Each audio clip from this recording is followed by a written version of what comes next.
Hello everyone, my name is CarmelOP and welcome to Tales of Iron 2, Whiskers of Winter. I just played the first one not too long ago. Ooh, the music's different. So obviously this is a sequel to the very fantastic Tales of Iron. Oh, I guess those are all the people who passed away. Or the rat, I guess? I don't know. Anyway, Tales of Iron 2, I don't know a thing about it. They've put out like gameplay trailers, they've put out maybe a story trailer. I don't know a goddamn thing about it, but I'm going to guess that one of the character that you play as was hinted at in the first game, and I'll cover that in the review. But anyway, we are going to get right into it with Tales of Iron mode. I'm not playing in Bloody Whisker. I want to enjoy this game for what it is. If I was a fucking masochist, that'd be different. If I was a masochist, I would have finished Elden Ring. In the north, they thought they knew all there was to know of war. Until the War of the Rift. While the Southern King hid, warm in his keep, the Darkwings cut their bloody trail from frozen north to winter's edge. Alone, the Warden and his small garrison turned their whiskers to the icy wind. At the end of hope, in a last barrage, they wiped mankind from the land and memory. With no sign of the Darkwings' return, in time, few believed them little more than a fairy's tale. But at Mount Cauldron, time had been all they needed. An old enemy claws free of their icy tomb and hungers for vengeance. But not all is lost. That's Reggie. King Rattus brings Oh no. a cause for hope. That's A Rattus. bastard prince, placed in the paws of the Warden of the Wastes to raise as his own. A secret of blood, never to be told. Now, fate calls for a hero in a murderous screech, and one young rat will answer. So this is Reggie's brother we're gonna play as, obviously. That's fucking awesome. Oh, the music's slightly different.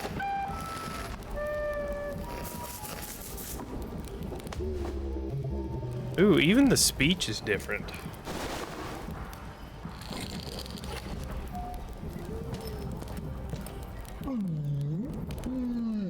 Yeah, good morning. Yeah, same text bubbles with where you kind of have to guess what they're saying. No big deal. The stomp of his father's boots on the stair was how every morning began for Arlo. The booming shout to ready himself was louder still. Hold But on. such was Lord Eivor's zeal at a new day. Dawn was breaking over winter's edge, and Arlo was yet to miss one. So we're playing as Arlo. Okay. So do we? Okay. So obviously I got like the fucking special edition. There's no way I wasn't. So you have all these helmets. Okay. Heavy. What's your dull Draugr helmet? The Thoros. The Zephania. The Connolly. The Ross. Oh, are these just hairstyles? Okay. The classics, Arlo Sand. Okay, so I'm digging this a lot more than say the previous game, which hey makes sense. This panel shows that the combined stats of Arlo's armor. The resistance stat is the amount of damage Arlo's armor absorbs. The weight stat represents how heavy. Yeah, okay, yeah. So that's not showing everything, but okay. Okay, I think I was probably supposed to equip that first. Yeah, okay, that's fine, that's fine. We're still gonna go back to this. Poison plus, come on, like, that would be cool if, like, they didn't do that. Because as soon as I select something, it backs me out. Unless it's like a, tutorial dealio. I'm not really worried about my weight right now. We're gonna go with this, the Draugr, because it's the best weapon. Okay, items, crafting, and food. So key items weren't that big of a thing in the previous title. Let's see here. Who are those guys? Are they guys who gotta beat up? Okay, I do like that there's a little bit of customization. Well, no, not really customization. You're just changing out your head, which whatever. Bro. Look at, dude, just the art style every time is so good. Like, you can't beat it. You really can't. You can't beat this. Okay, let's go ahead and save. The castle echoed with the horns of the returning hunters, bringing their night's bounty. Arlo's little heart quickened to hear it. The only thrill to be found inside the high walls was a hunter's tales of what lay beyond them. Okay, so Arlo is looking pretty bright. Let me drop that gamma down. Whoops. Oh, no, this is not what I want at all. That was not it.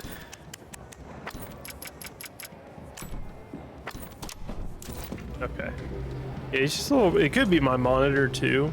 Oh well. If it is, it is.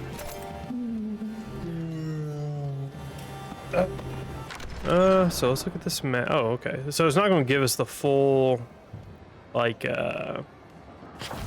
thing just yet, which is fine. Okay.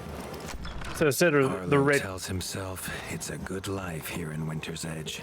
The bustling of contented rat folk, the crisp mountain air, and without the endless scourge of frogs the southerners suffer. Why should he want for more? Yeah, something's up with how bright Arlo is. That could be a day one bug, but it is what it is. Arlo has no memory of his mother, but Hilda's food was a true taste of maternal kindness. Okay, so the recipe book. She would make meals nourishing to body and soul. Okay, so the recipe book makes a return. Probably the blacksmith and everything else will probably make a return. Chief was the rat Arlo most admired. Yeah. As younger brother to Lord Eivor, his carefree uncle never faced the burden of being warden of the wastes. With walls this strong, his duties were light, leaving him plenty of time for his nephew. Oh, by the way, Doug Cockle's doing the voice again, if you guys couldn't tell. Was a rat's rat, with no interests beyond his forge.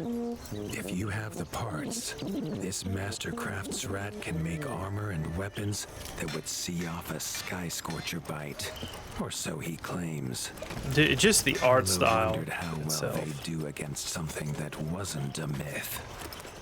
I just can't stop gushing over just the art style itself. Dude, writing this review is going to be hard because, like, whenever I do sequels, that's really the biggest challenge. The shop was perhaps Arlo's favorite, as the shopkeeper had wares from far and wide. But getting him to part with his curiosities was never easy. There was no time for tales of the hunt today. Lord Eivor was already dividing what was an excellent haul. Okay, so I gotta talk to them anyway. Provided for. Arlo longed only to join the hunt, to see the ratdom or even the lands beyond. His father called it a fool's wish. Arlo's destiny was unshakable. What's up, Matt? Much like the keep that would become his by birthright. Actually, that points out something I need to do. Oh, no. We need to fix that. Yeah, oh well, I'll live with it. Okay, let's see here. Got him some goods, a goods receipt, proof of delivery of goods. Okay, sure. And we got something out of it. I guess we gotta talk to each one of these people.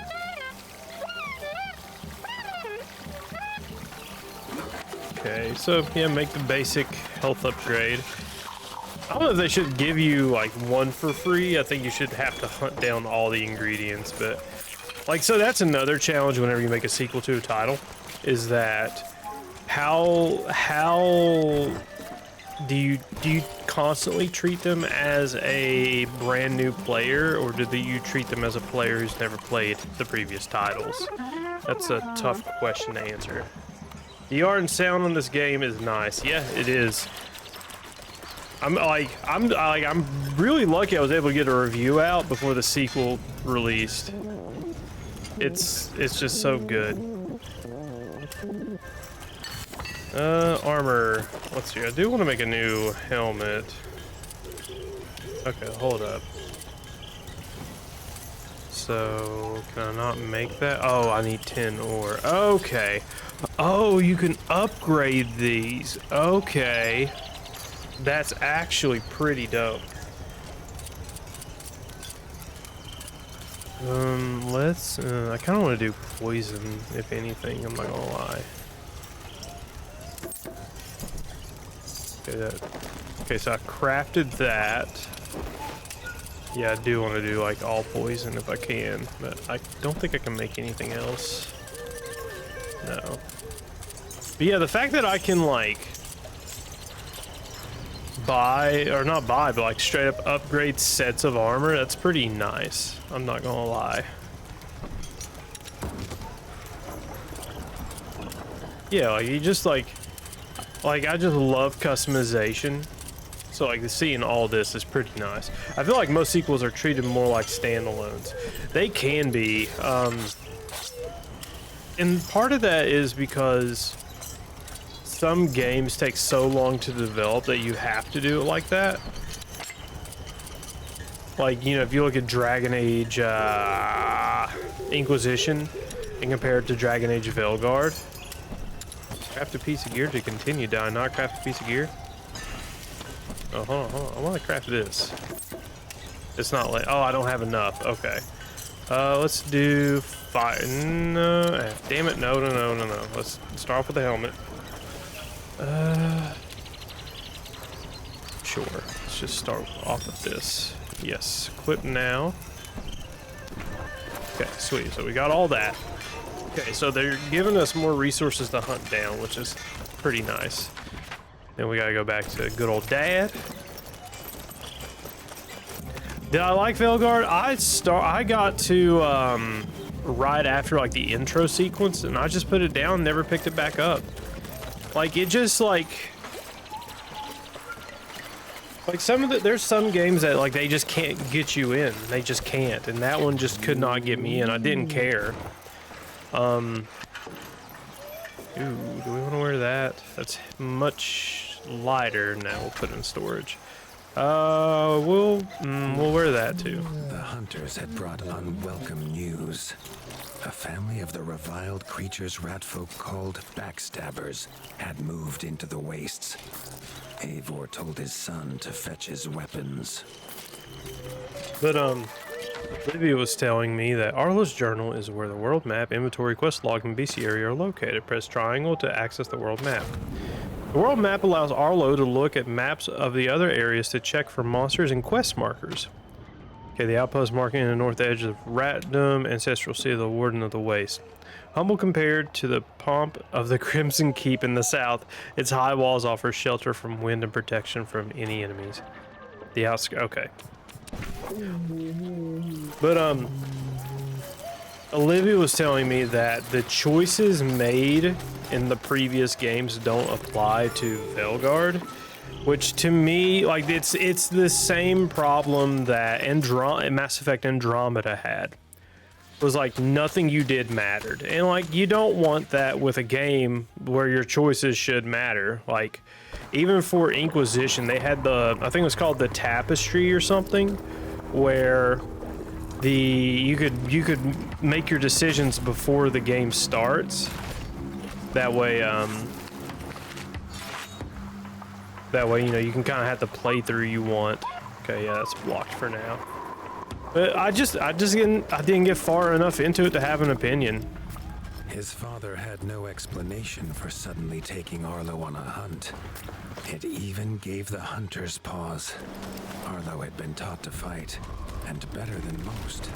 Oh no, the bridge collapsed. Tested. He was determined. Oh to shit! prove I have a himself. grappling hook. The Hold up! rugged Hold up! Hold up! terrain Hold of up! Hold the up! outskirts could have taken all day to traverse. What's in here? But Arlo's trusty grappling hook allowed him to swing between its many crevices. What's in? Oh, I don't have a heavy weapon. Damn it. Okay, so I have a grappling hook. That's pretty neat. I'm not gonna lie. That's pretty neat. Does it change how much the game is played? We'll see. Maybe it changes up exploration a little bit, but maybe not too much. Okay. Does this have like Monster Hunter stuff in it too? Because it's giving me, like, if you notice, like, this monster is only active during the day. That's pretty cool. Okay. So, like, the first game was, like, 6 to 7 hour adventure, I think. Arlo liked the feel of a sharp axe cutting through the vines.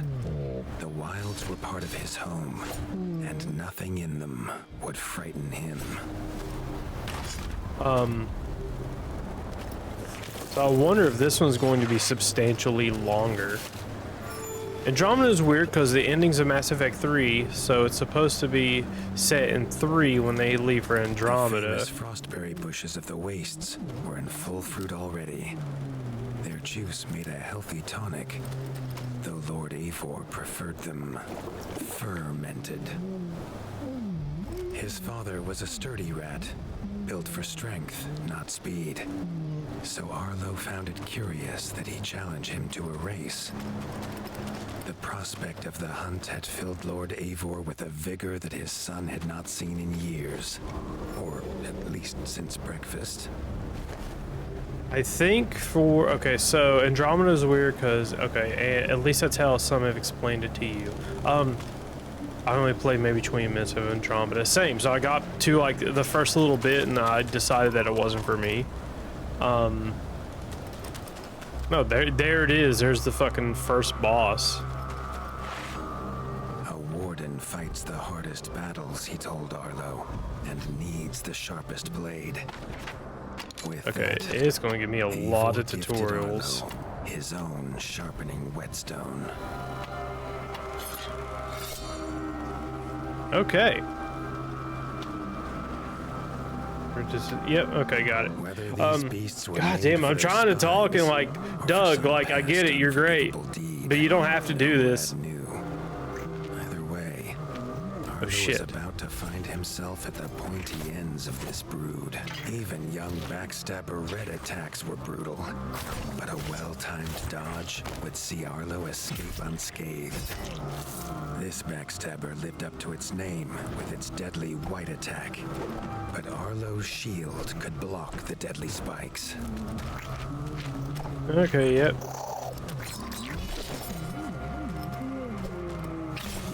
I forgot what I was talking about. Oh, Dragon Age, like, This young one used vicious yellow attacks. I can't. Arlo had to time I his can't even parries talk. perfectly.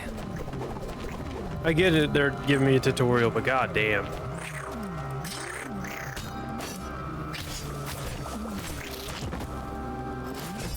We might have to wait till after this.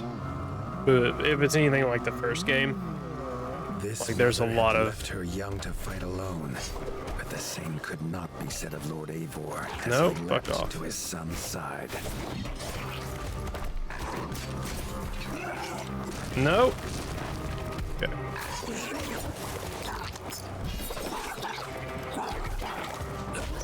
Shit, okay.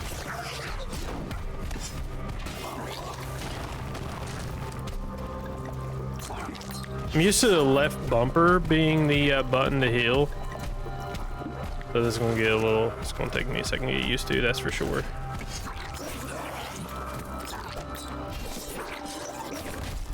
God damn it.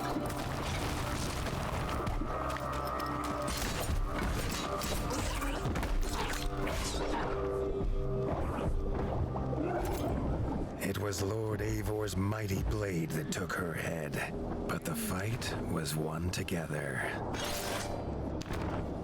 Okay, backstabber hide, backstabber hair, backstabber quill, backstabber hair. Okay, so you actually get a lot of loot from killing the monsters this time around, which is very nice.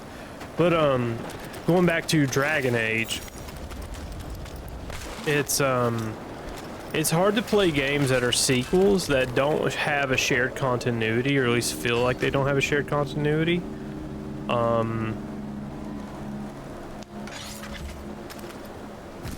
Oh shit, I'm almost fucking dead. Hold on, I need to remap that. That's gonna bother me.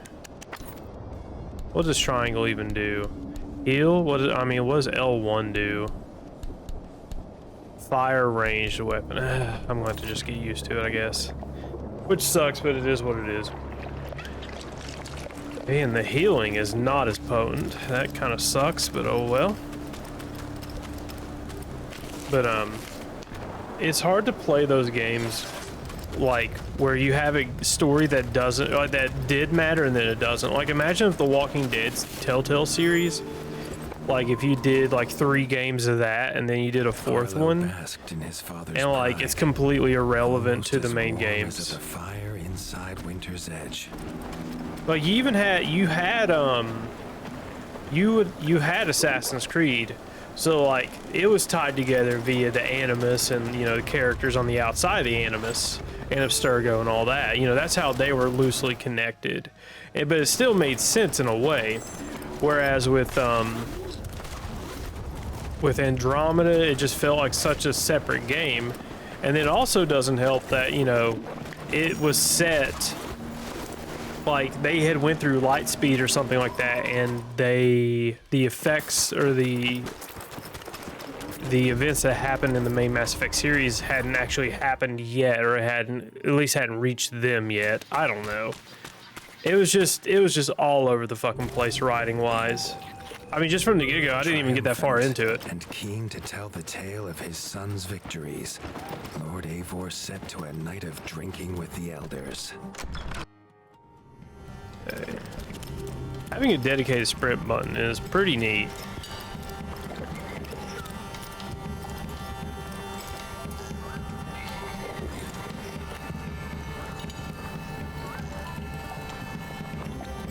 We're getting faded.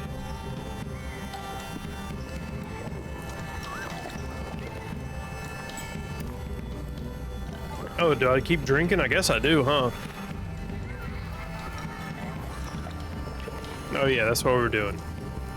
For those of you watching live, it's greatly appreciated.